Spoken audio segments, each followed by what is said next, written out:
Hello and welcome back to 30 Days to Learn Photoshop. This is day 21, blending modes and blending options. My name's Ben Gribbin and in today's lesson we're going to understand what each blending mode does and we're going to look at what blending options are. So let's go ahead and switch over to Photoshop. We shall open it up just like so, and we've pre-prepared a file that shows us what colour modes are. So let's go ahead and open that, and while we do that, let's discuss the difference between blending modes and blending options. Blending modes are completely different to blending options. Blending modes are in essence the way that a colour in a layer interacts with other layers around it, whereas blending options are ways of applying styles and effects and all kinds of different shapes and just different textures and things to a layer or a shape. So we're going to look at blending modes first, and you'll notice pretty much every tool, particularly the brush tools in Photoshop where you're actually applying something, so like things like the brush tool, texture tool, and shapes and layers, they can all have something called mode. Now this smudge tool obviously don't have too many modes, but the brush tool actually can use any of these different colour modes, and layers can be applied as colour modes as well. So what we're going to do is we're going to run through, starting from the default, we're going to go through all of these colour modes and then we'll look finally at blending options. So let's start off then with normal. Now this is the default setting for any tool, any layer in Photoshop, and basically it just means that this layer is going to display as a normal layer. It's not going to have any effects, it's just going to be 100% opacity. It's going to be filled to 100%. It's not going to be see-through. The colours are going to be as the colours will print, or in theory.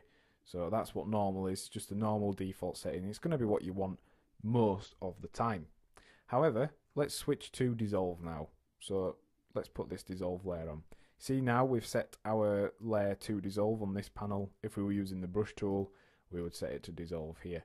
Now dissolve basically applies the colours of this top layer in a kind of noise effect. Now depending on the transparency, because it is based upon the transparency, is the amount of colour that will be added. So basically it dissolves in colour in and out, and if we have it at 100% it's completely solid.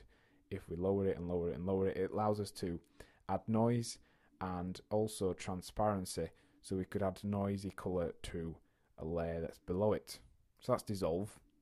Now darken, which you will see here, actually compares the layers below for darker pixels and the layers above for lighter pixels and kind of combines them together. Now because this layer is set to be basically inverted from our original, it's actually lighter. The blacks are like a creamy colour. Let me just put it to normal so you can see.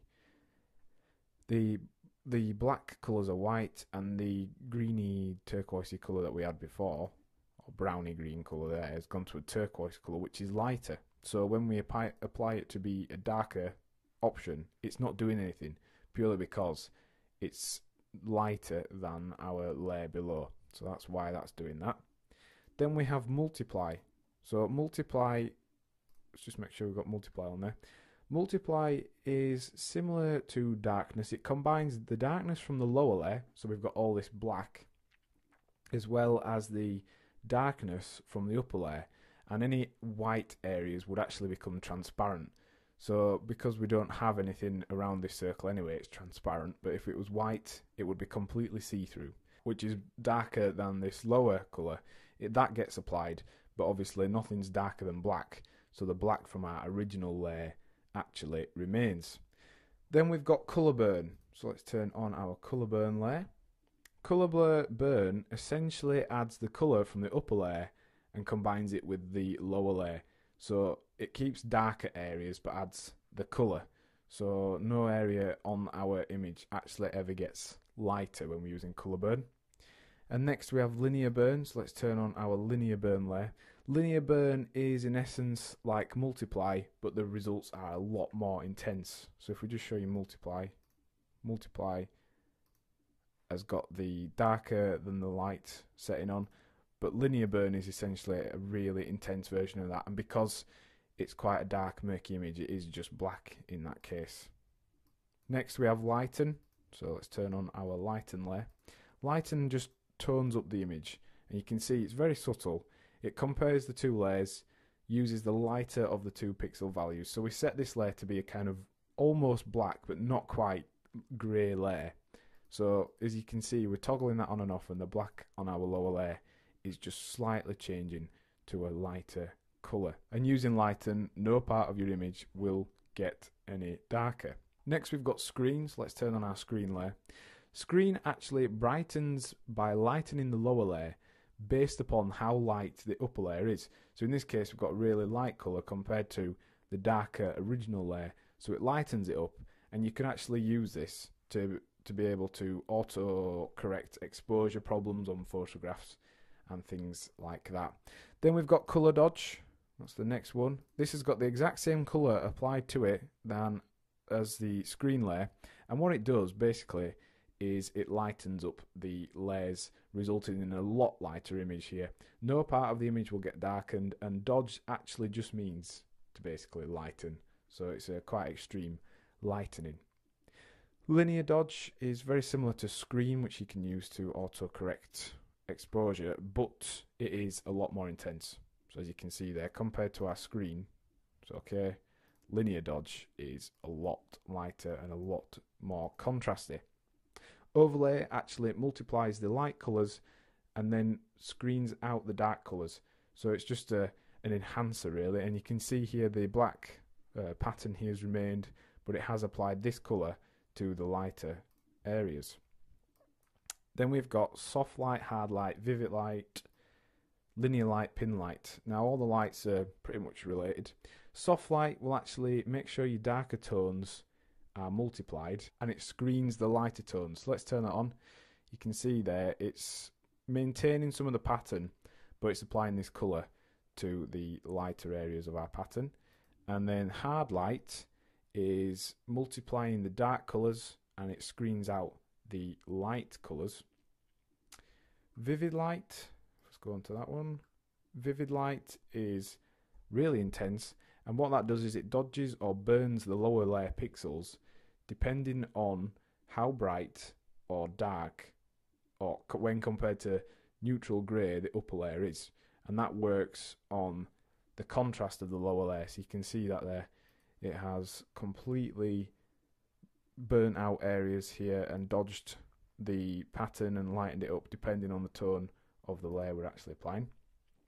Linear light is pretty much the same as vivid light, but it works on the brightness of the lower layer.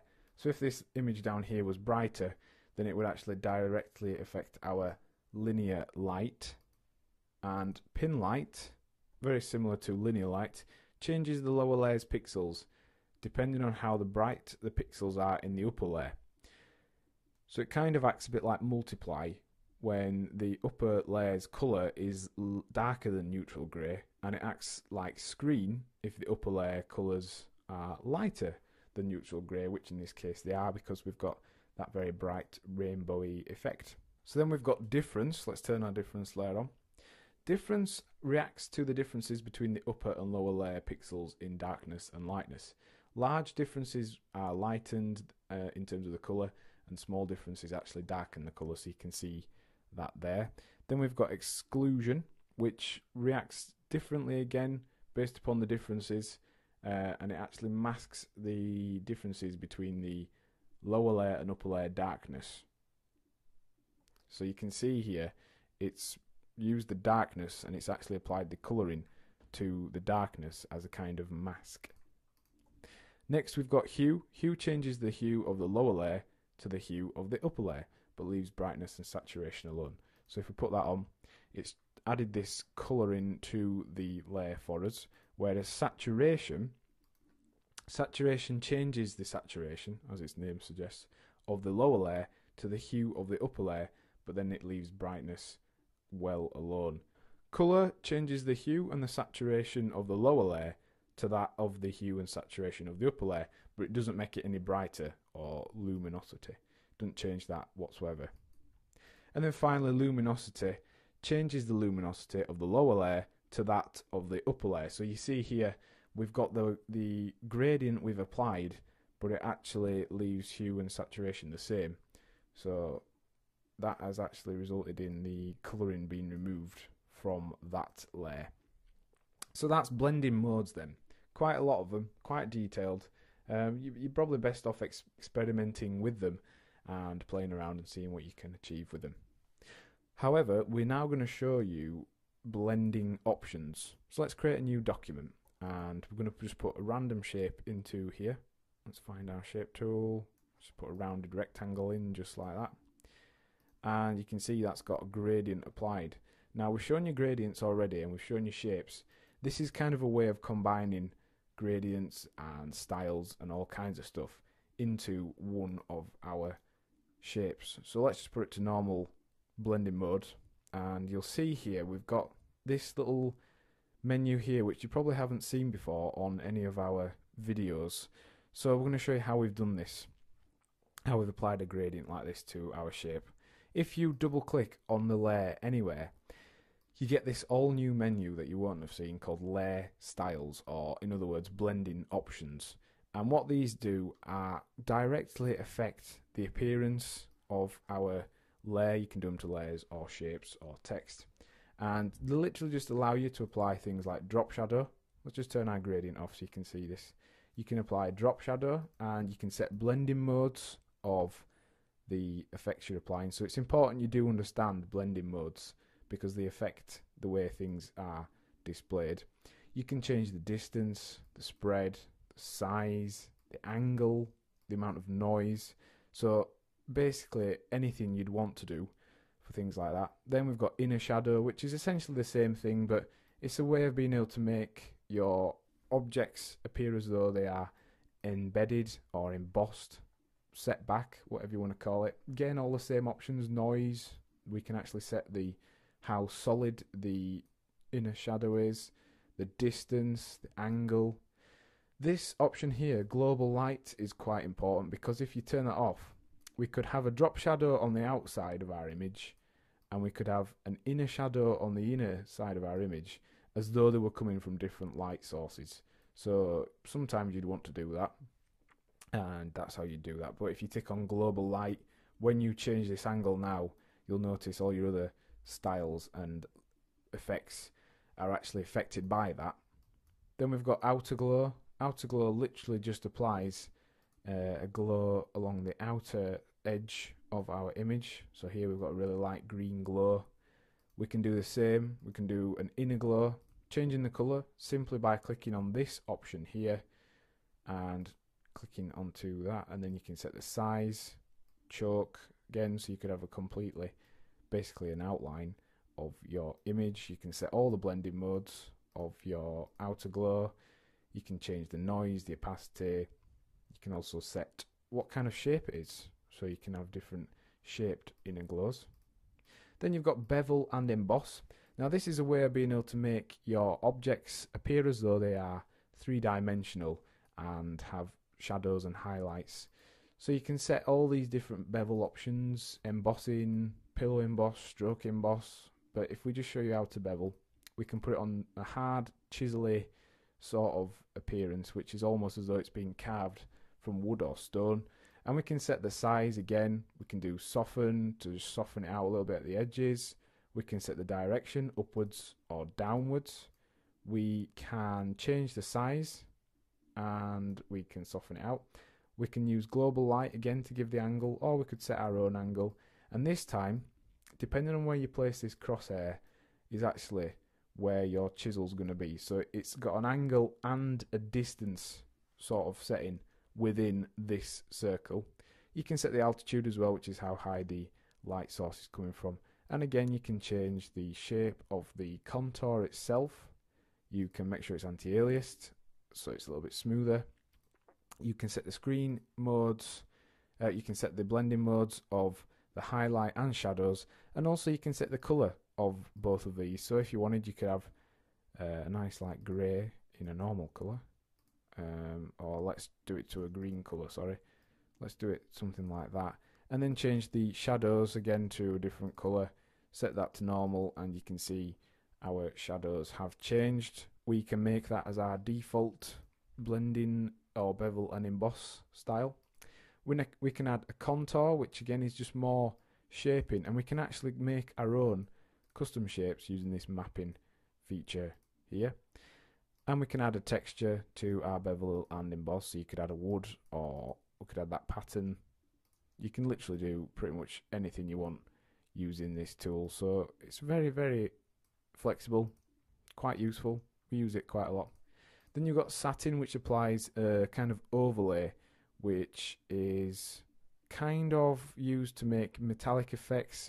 It's usually used in conjunction with something else, and you can see it sort of adds a shadow or some sort of relief to the surface, and we've got all the same options as kind of drop shadow there. Color overlay literally overlays a color onto our layer, and we can set all the different blending modes of it here. We can change the opacity. We've got gradient layer, which is the application of a gradient over our image. We can set this to lighten, overlay, whatever blending mode we want.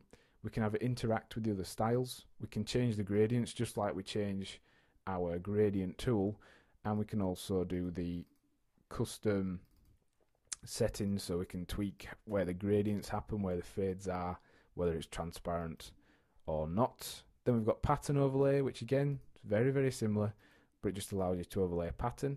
You can scale that up, scale that down, you can align it to your layer, you can snap to the original, you can make that your default. And then finally, stroke is one that you might use quite a bit, because it allows you to add an outline either on the outside or the inside, again changing blending modes. You can have this as a color, as a gradient. Let's just change the gradient mode there so you can see it a little bit more. You can have it as reflected gradients, you can change the angle it's coming at, the scale of the gradient. Again, you can make that your default. And then if we were to set the fill of our image and the stroke was on, we'd basically get a see-through image with an outline. And also it's worth noting that when you turn the fill down, it doesn't remove effects. So effects will actually remain regardless of the fill of an object. So this object here hasn't got any fill, but yet we can see it because it's got all of these effects applied.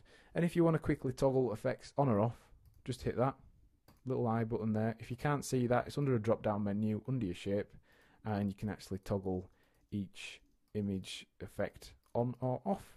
So that's blending options. They are one of my favorite tools in Photoshop because they allow you to get very, very creative with your design. So what we learned in today's lesson? Well, we've looked at what each blending mode does, and we've considered what blending options are.